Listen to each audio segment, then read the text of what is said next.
Hello, welcome to another edition of the VOD Weekly News Recap. I am Glorious Haddijatou Njie. Good evening. Now let's look at the headlines.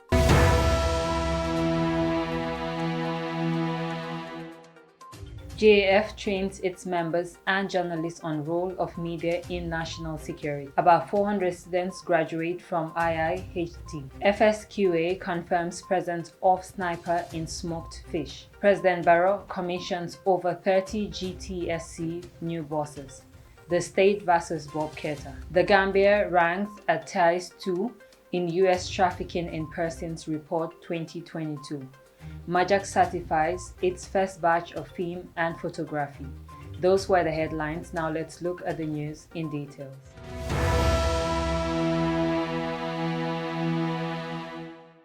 On Wednesday, 20th July 2022, the Gambia Armed Forces, in partnership with Center for Research and Policy Development, organized a two-day training for the members of the GAF and some journalists on the role of media in national security on the theme the delicate balance between sharing information and sustainable peace and security in developing settings, prospects and challenges. The Deputy Chief of Defense Staff, General Mamat Ocham, said that from the command, the GAF, they feel that in order to move the agenda of the country forward, there need to be a very constructive engagement, especially in the form of communication between the GAF and the press, as communication is a numerous process making it difficult to define, which means that the institution of governance needs to open up the public and for the mechanism be established through which the activities are inform the people so the above said function of the various stakeholders can guide the action, decision and activities of those entrusted with the governance. Most of the time, it means that most of what we do probably should be below the line, should not be, open to the public in order to avoid our plans, our strategies, and our efforts going into the wrong hands and becoming knowledge to our adversaries, and probably they could use it against us. Notwithstanding that, however, there is also a need for reasonable disclosure so that those whom we serve are also aware that what we do is purely to ensure their safety and security. He also said that the Armed Forces Constitution is mandated to protect the national security and country, ensuring that their severity is protected and the territory integrity of the country. Mohammed MS Ba, president of the GPU, commended the CRPD and GAF for the initiative and said that the initiative is in line with the 1997 Constitution of the Republic of the Gambia, Section 187, Sub 1, particularly Sub 2, which states that it shall be the aim of the government and the armed force to maintain harmony and to foster understanding between the armed force and the civilian population. This initiative is in line with the 1997 Constitution of the Republic of the Gambia, Section 187, Sub 1 and 2, particularly Subsection 2, which states that it shall be the aim of the government and the armed forces to maintain harmony and to foster understanding between the armed forces and the civilian population. The media plays a significant role in educating the masses and creating awareness of the role of the various public institutions. And the media can serve as a platform where people are enlightened on the roles of the security sector. He went further to say that the media plays a significant role in enlightening on the roles of the security sector and also the role of the public, which helps cement the relationship between both the civilians and the security apparatus.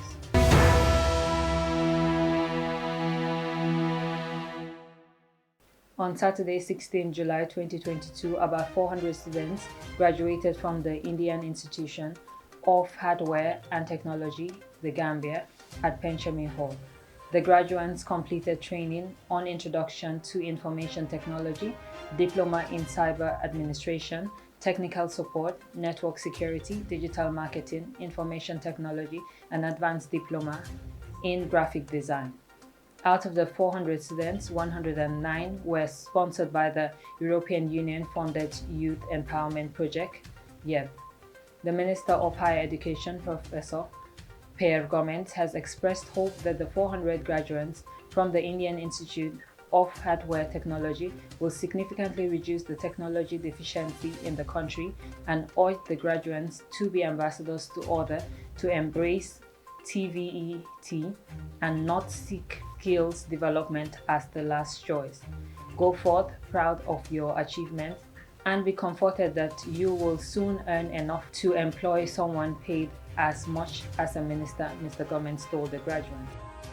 Surely many of you already have first-hand experience on how important it is to learn a skill and feel proud to be part of that national development process. I urge you to be ambassadors to others to embrace Tibet and not see skills development as the last choice in our education ladder. Go forth, proud of your achievement, and be comforted that you will soon earn enough, even to employ someone pays much higher than your ministers. It is of critical importance that more young people should be interested in pursuing knowledge relevant to national development. National development cannot be attained in a vacuum. Parents should be commended as well. Education is a costly endeavor,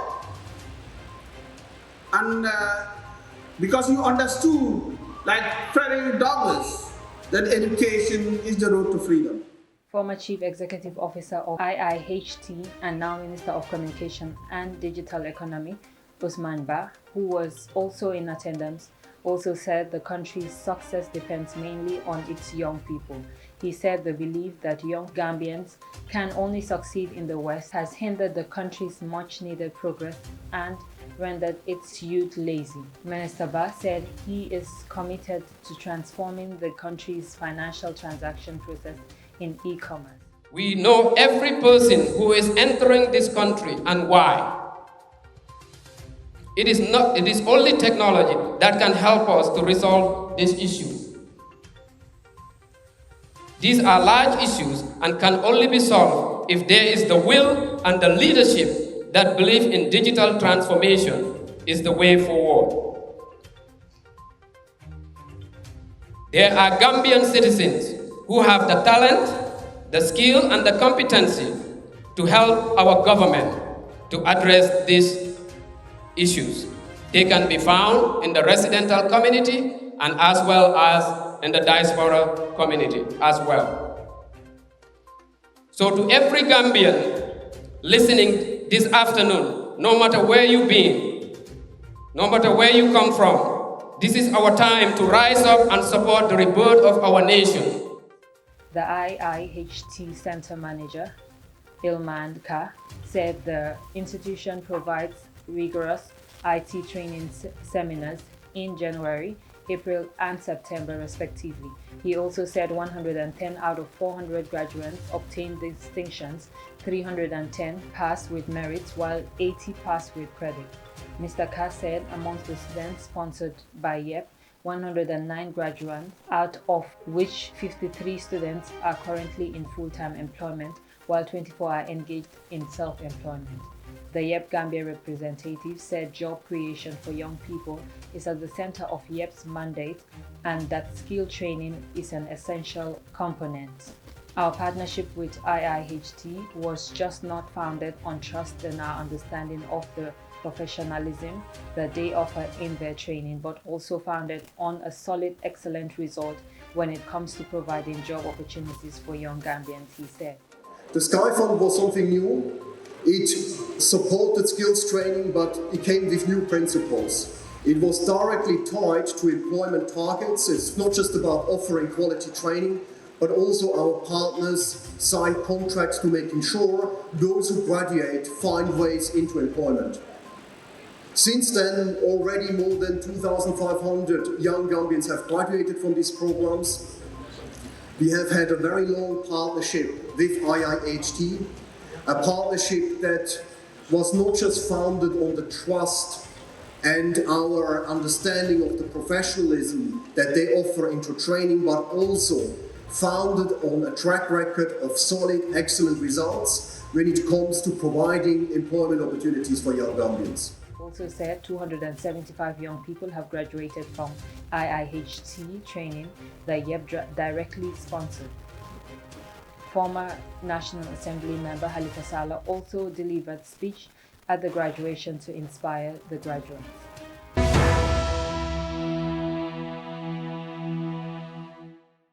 FSQA confirms presence of sniper in smoked fishes.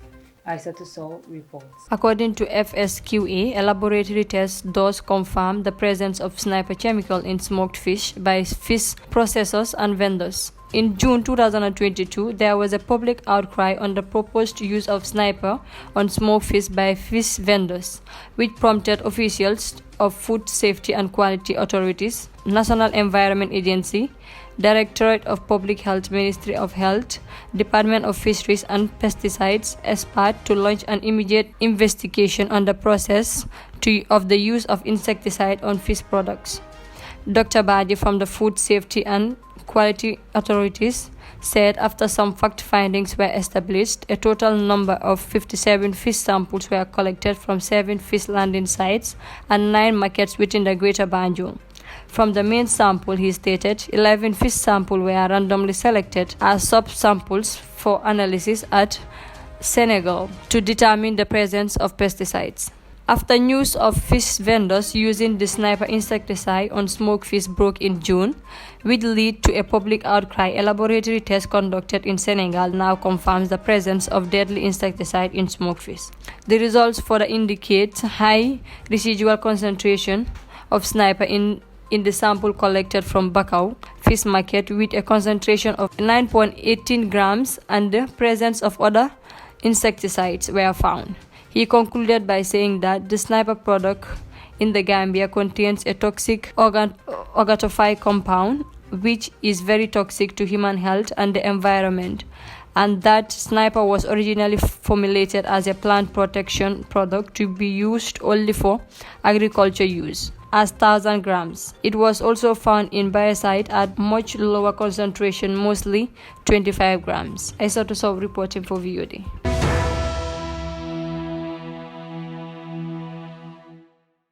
His Excellency President Adama Barrow on Tuesday at the McCarthy Square in Banjul officially commissioned over 30 new buses meant to ease urban transportation. President Barrow said that the initiative marks another milestone in the history of vehicular transport in the Gambia as he launched the Urban Transport Initiative over 30 new buses, and said this initiative cannot come at a better time than this, considering the recent significant improvement on the road infrastructural network and the growing traffic congestion in the Greater Banjul area, despite the government's achievement in this sector, and found it necessary to complement the road infrastructure development and the proper transportation operation.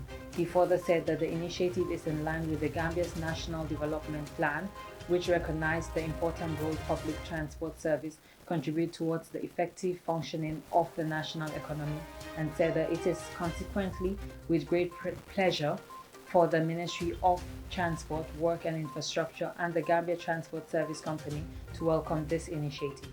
My government will continue to address the concerns linked to the increased demand for transport through efficiency improvements, including regular and effective public transport service provision and traffic management measures. Easing traffic on the main road links will take center stage in this respect. With a broader city-state concept in mind, we expect that this project will extend services to the rural area in our drive to comprehensively address the transport challenges we face throughout the length and breadth of the country. Mohamed Jah, the CEO of Q Group, on Monday handed over 18 new buses and 15 minivans to President Adama Barrow. Mr. Jah, being in attendance of the event, expressed his gratitude to the Q Group customers who have supported and continue believing in the Q Group company. For public knowledge, Espas, together with Ajib Bank, pre-financed all the buses for a period of 4 years. Today, we are happy to deliver the buses. 8 Mercedes-Benz buses, 25 futon buses, 1 winch crane, and 4 double cabins, brand new buses from 2 top-notch manufacturers in the world, Mercedes-Benz and Futon Motors. Thank you, Gambians, once again for your support, your prayers, and believing in the Q Group Sunyubet's concept. This is how countries are built. We have to believe in ourselves. First, let's support each other, and the returns will stay here in the Gambia. And that's what you see today. The Q Group believes in the Sunyubot's concept, and we believe in country first. We want to assure GTSC that we are not only suppliers, but we will be their partners to support them in executing their mandate to solving the transport problem in this country. He also said that the fundamental principle of the Q Group is to participate in the social economic development of the country, as it is not the first time the Q Group is involved in life-changing projects in the Gambia.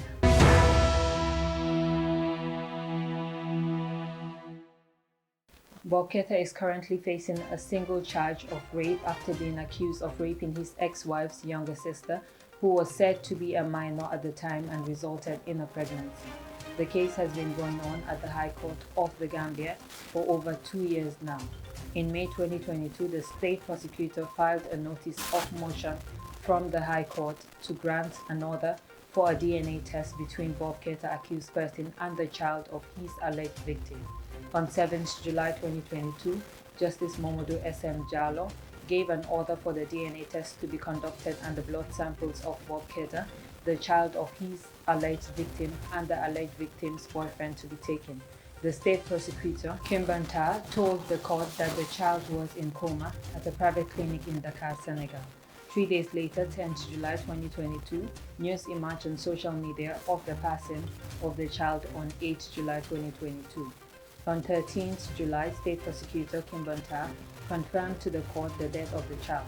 However, he informed the court that the blood sample of the child was taken before his demise in Dakar. On the same day, despite his lawyer's questioning and credibility and transparency of the blood samples allegedly taken from the child before his death, Justice Momodu M.S. Jallow ordered for Bob Keita to be transported to the St. Francis Small Teaching Hospital for his blood sample to be taken. It was later reported that his blood sample was taken together with his alleged victim's boyfriend. In the hearing of 21st July 2022, Bob Keita's lawyer, Lamin S. Camara, gives the following argument in support of the notice he filed for staying the execution of the order of 7th July 2022. Defense lawyer Lamin Camara said that they are not going to trust in the conduct of any DNA examination supervised or involving the state lawyer office, the prosecution authority. He argued that the court order has been submitted, that he submit blood extractions for DNA examinations to determine the paternity of the late baby Mohammed of blessed memory on the 7th July. He said the court ordered that the state law office, which is the prosecuting office of the state, and the interested parties should coordinate the blood sample. The council said on the 13th of July, almost a week after the order of the 7th July, the Deputy Director of Civil Litigation of the State Law Office appeared and requested an order directing Bob Keita to be taken to Edward Francis Small for extraction. The lawyer also said the court granted the order despite his objection that they intended to file a stay of execution of 7th July and appealed, but they could not because they were not served with the order of 7th July. He said Deputy Director Keita and Senior State Counsel Alassane Job escorted Bob Keita with the prison officers to the Edward Francis Mall from the court and directed that his blood be extracted, which was done immediately. The lawyer said since the 13th July, no blood extraction has been done on baby Mohammed, pursuant to the order. The lawyer further argued that he knew that no blood sample was taken from baby Mohammed after the order on the 7th July. He said any purported blood sample collected before the court order would not have come from baby Mohammed, as the court was informed that he was very sick and in a coma. Counsel Kamara said any blood extraction from baby Mohammed ought to have been taken in the presence of an independent and neutral person without any vested interest in the outcome of the DNA examination. The defense lawyer also said that the respondent is not a neutral person in the matter and should not coordinate the DNA examination, if any. He said for the fact that DNA examinations are not conducted in the Gambia makes the whole process fraught with possibility for foul play, of which blood swapping is no exception. Defense counsel Kamara continued that there is every possibility of taking blood samples from any of his client's biological children in the custody of his ex-wife Zainab Mbai and paraded as blood sample from baby Mohammed. He said the court did not put in mechanism in the court order of the 7th July to ensure transparency in the manner of blood extractions and DNA examination. He said that the order of the 7th July is directed at the state law officer rather than the office of the Honorable Sheriff or any neutral institutions to conduct the blood extraction and coordinate the DNA examination. He said in regards to the unfortunate circumstances of baby Mohammed, it is practically impossible to conduct the blood extractions as per the court's order on the 7th July. The counsel said baby Mohammed allegedly passed away on the 8th July 2022 in Dakar, Senegal, a day after the court's ruling on the conduct of the DNA examination. He also said that given the nature of the order of the 7th July, it is not possible to comply with the order due to the intervening circumstances. The case is being adjourned to 25th July 2022 for the defense counsel to finish his argument.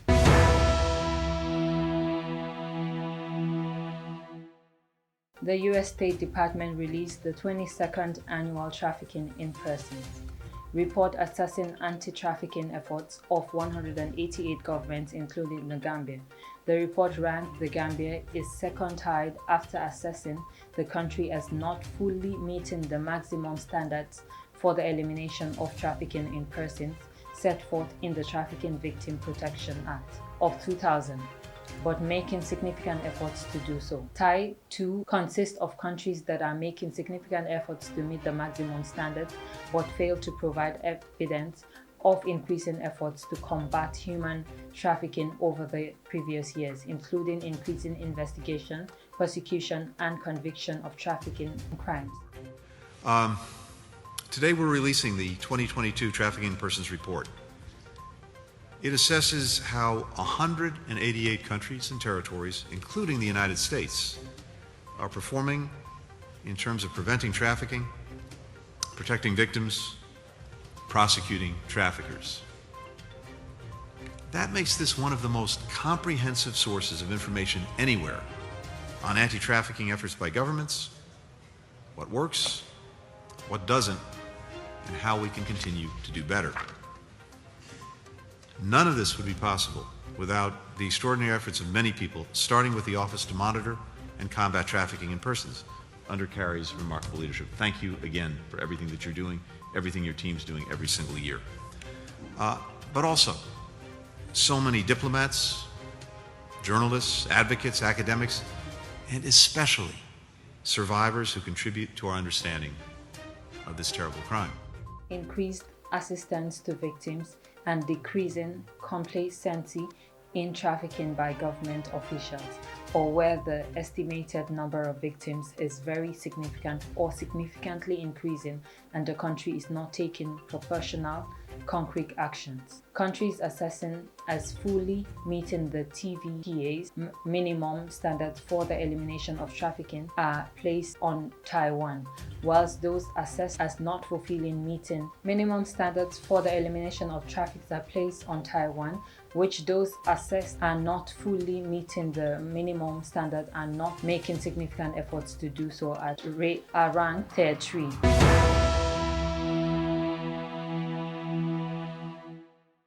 Majak certifies its first batch of film and photography.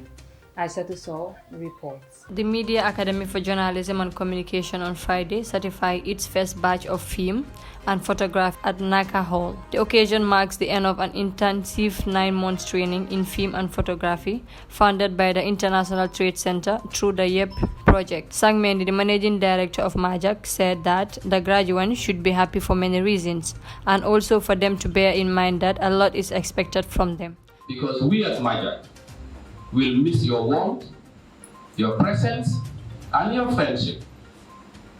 The 9 months we spent together have been memorable ones. Ones we would always remember. Your class has been exceptional in terms of discipline. Therefore, we will miss you all.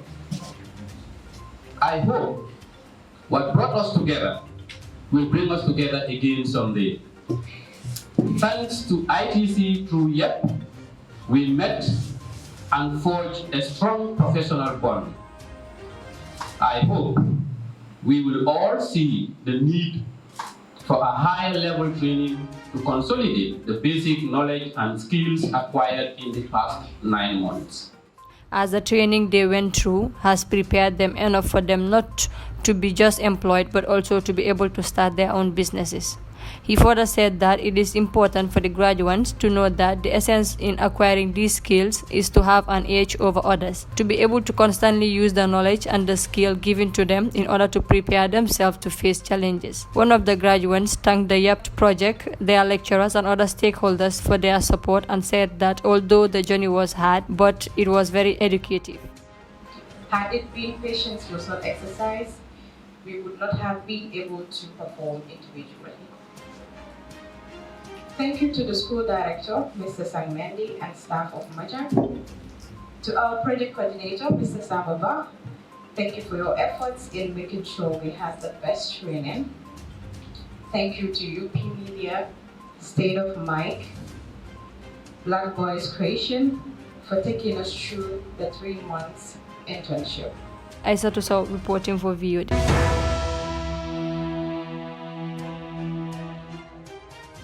That's all we have for you today. Until we come your way again, I am Glorious Haddijatou Njie on the VOD Weekly News Recap. Thanks for watching and have a good evening.